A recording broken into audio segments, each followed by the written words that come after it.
ಗೀತೆಯೊಂದಿಗೆ ನಾವು ಪ್ರಾರಂಭಿಸಲಿದ್ದೇವೆ. ಈ ಒಂದು ಕಾರ್ಯ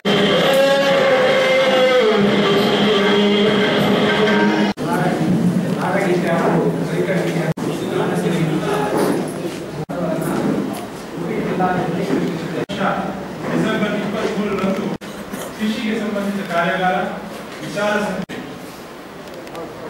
ಮತ್ತು ಚಟುವಟಿಕೆಗಳಿಗೆ ಸಂಬಂಧಿಸಿದ ವಿಚಾರ ಸಂಕಿರಣ, ಉತ್ಪಾದನೆ, ಮಾರುಕಟ್ಟೆ ಹಾಗೂ ಹೂಡಿಕೆ. ಇವತ್ತು ದೇಶದಲ್ಲಿ ನಾವು ಕಾಣ್ತಾ ಇದ್ದೀವಿ, ವ್ಯವಸಾಯ ಪದ್ಧತಿಗಳು ಇವತ್ತು ಕುಂಠಿತ ಆಗ್ತಾ ಇದೆ, ವರ್ಷದಿಂದ ವರ್ಷಕ್ಕೆ ಕುಂಠಿತ ಆಗ್ತಾ ಇದೆ. ನಮ್ಮ ಪಂಜಾಬ್ ರಾಜ್ಯದಲ್ಲಿ ವ್ಯವಸಾಯಕ್ಕೆ ಪ್ರಾಮುಖ್ಯತೆ ಹೆಚ್ಚಿನ ದೇಶದಲ್ಲೇ ಒಂದು ವ್ಯವಸಾಯಕ್ಕೆ ಹೆಚ್ಚಿಗೆ ವ್ಯವಸಾಯ ವ್ಯಾಪ್ತಿಯನ್ನೇ ಹೊಂದಿಕೊಂಡಂತಹ ಸಾಧಾರಣ ಪಂಜಾಬ್ ರಾಜ್ಯದಲ್ಲಿ ದೊಡ್ಡ ಸಂಖ್ಯೆ ಇದೆ. ಅಲ್ಲಿಯ ಒಂದು ಶೇಕಡಾವಾರು ತೆಗೆದು ನೋಡಿದರೂ ಕೂಡ ವರ್ಷಕ್ಕೆ ಇವತ್ತು ವ್ಯವಸಾಯದಲ್ಲಿ ಕುಂಠಿತವನ್ನ ಕಾಣ್ತಾ ಇದ್ದೀವಿ. ದುರದೃಷ್ಟ ಏನು ಅಂತ ಹೇಳಿದ್ರೆ, ಇವತ್ತು ರೈತರ ಹೋರಾಟ ಮಾಡುವಂತ ಜನರು ಕೂಡ, ಇವತ್ತು ಸಕ್ಕರೆ ಕಾರ್ಖಾನೆ ರೈತರ ಹೋರಾಟ ಮಾಡುವಂತ ಜನರು ಕೂಡ ಕಾರ್ಖಾನೆ ಮಾಡಲ್ಲ. ಇವತ್ತು ಶೋಷಣೆ ಎಲ್ಲಿ ಆಗ್ತದೆ ಅಂತ ಹೇಳಿದ್ರೆ, ಕಾರ್ಖಾನೆ ಅವರಲ್ಲಿ ಶೋಷಣೆ ಆಗುವಂಥದ್ದು, ರೈತರಿಗೆ ಸರಿಯಾದಂತ ನ್ಯಾಯವಾದಂತ ನಿಗದಿತವಾದಂತ ಕಬ್ಬಿನ ಹಣ ಕೊಡುವಂತ ವ್ಯವಸ್ಥೆಗಳಾಗ್ತಾ ಇಲ್ಲ. ಈ ದೃಷ್ಟಿಯಲ್ಲಿ ಒಂದು ಹಂತದಲ್ಲಿ ಇದು ಕೂಡ ಒಂದು ರೀತಿಯ ಶೋಷಣೆ ಆಗ್ತದೆ, ತಪ್ಪಾಗಲಿಕ್ಕಿಲ್ಲ. ನಾವು ನಮ್ಮ ಸರ್ಕಾರ ಬಂದ ನಂತರ ನಾವು ತೀರ್ಮಾನ ಮಾಡಿಕೊಂಡಿದ್ದೇವೆ, ರೈತ ಆಧಾರಿತವಾದಂತಹ ಒಂದು ಇದಕ್ಕೆ ಹೆಚ್ಚಿನ ರೀತಿ ಒತ್ತನ್ನು ಕೊಡಬೇಕು ಅನ್ನೋ ದೃಷ್ಟಿಯಲ್ಲಿ ಇವತ್ತು ಮುಷ್ಕರ ನಡೆಯಿತು. ಕಾರ್ಖಾನೆಯವರು ಕಳೆದ ವರ್ಷದ ದುಡ್ಡನ್ನೇ ಕೊಟ್ಟಿಲ್ಲ ರೈತರಿಗೆ, ಕಬ್ಬು ಹಾಕಿದ್ರು. ಆದ್ರೆ ಮುಷ್ಕರ ನಡೆದ ಸಮಯದಲ್ಲಿ ಒಬ್ಬ ರೈತ ಕೂಡ ಆತ್ಮಹತ್ಯೆ ಮಾಡಿಕೊಳ್ಳುವಂತ ಪರಿಸ್ಥಿತಿ ಉದ್ಭವ ಆಯಿತು. ಸರ್ಕಾರ ಒಂದು ಟನ್ ಕಬ್ಬಿಗೆ ಸಾಧಾರಣ 800 ರೂಪಾಯಿ, ದೇಶದಲ್ಲಿ ಎಲ್ಲಿಯೂ ಕೂಡ ಇಲ್ಲ, ಮಹಾರಾಷ್ಟ್ರದಲ್ಲಿ ಕೂಡ ಎಲ್ಲಿಯೂ ಕೂಡ ಇಲ್ಲ. ಇವತ್ತು ಅಂತ ಒಂದು ರೀತಿಯ ಒಂದು ಜೋಡಣೆಯನ್ನು ಮಾಡಿಕೊಳ್ಳುವಂತ ಕೆಲಸ ಕಾರ್ಯವನ್ನು ನಾವು ಮಾಡಿ ನಾನಾ ರೀತಿಯ ಸಮಸ್ಯೆಗಳನ್ನ ಇವತ್ತು ರೈತ ಎದುರಿಸ್ತಾ ಇದ್ದಾನೆ. ರೈತ ಯಾಕೆ ಆತ್ಮಹತ್ಯೆ ಮಾಡಿಕೊಳ್ತಾನೆ? ತನ್ನ ಸ್ವಾಭಿಮಾನಕ್ಕೆ ಧಕ್ಕೆ ಆದಂತ ಸಮಯದಲ್ಲಿ ಯಾವುದೇ ರೀತಿಯ ದಾರಿ ಕಾಣದೆ ಇವತ್ತು ಆತ್ಮಹತ್ಯೆ ಮಾಡಿಕೊಳ್ಳುವಂತ ಒಂದು ಪರಿಸ್ಥಿತಿಯನ್ನು ನಾವು ಕಾಣ್ತಾ ಇದ್ದೀವಿ. ಇಂಥ ಇವತ್ತು ಅನ್ನ ಕೊಡುವಂತ ರೈತ, ದೇಶಕ್ಕೆ ಅನ್ನ ಕೊಡುವಂತ ರೈತ, ಅವನ ಸಂರಕ್ಷಣೆ ಮಾಡುವಂಥದ್ದು ಎಲ್ಲ ಇವತ್ತು ನಮ್ಮೆಲ್ಲರ ಕರ್ತವ್ಯ. ಆ ನಿಟ್ಟಿನಲ್ಲಿ ನಾವು ಜಿಲ್ಲೆಯಲ್ಲಿ ಕೂಡ ಇವತ್ತು ನಮ್ಮ ಸಕ್ಕರೆ ಕಾರ್ಖಾನೆ, ಬ್ರಹ್ಮಾವರ ಸಕ್ಕರೆ ಕಾರ್ಖಾನೆ ಎಷ್ಟು ವರ್ಷ ಆಯಿತು, ಇವತ್ತು ಎಷ್ಟೊಂದು ಸಂದರ್ಭಗಳಲ್ಲಿ ಒಂದು ಹಂತ ಇತ್ತು.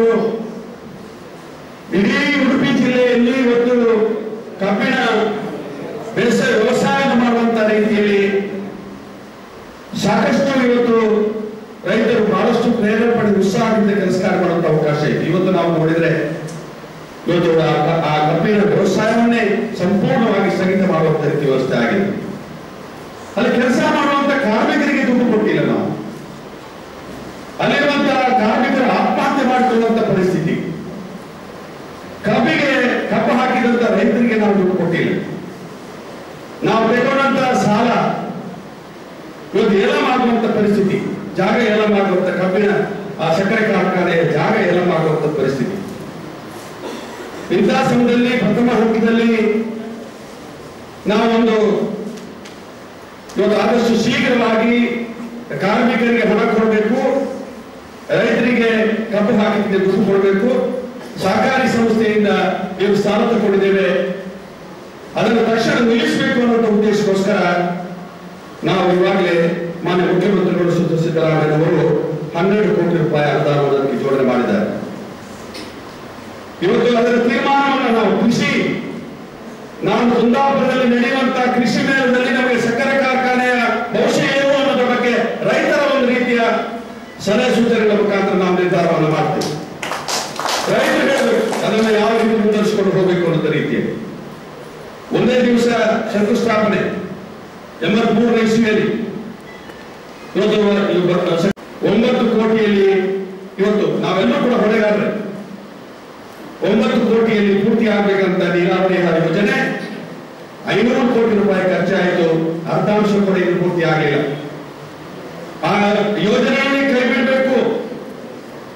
ಇವತ್ತು ಭೀಮಡ್ ಫಾರೆಸ್ಟ್ ಅನ್ನುವಂತ ಹೆಸರಿನಲ್ಲಿ ಯೋಜನೆಯನ್ನೇ ಇವತ್ತು ಮುಂದುವರಿಸಲಿಕ್ಕೆ ಸಾಧ್ಯತೆ ಇಲ್ಲ ಅನ್ನುವಂತ ರೀತಿಯ ಒಂದು ವರದಿ ನಮ್ಮ ನೀರಾವರಿ ಇಲಾಖೆಯವರದು.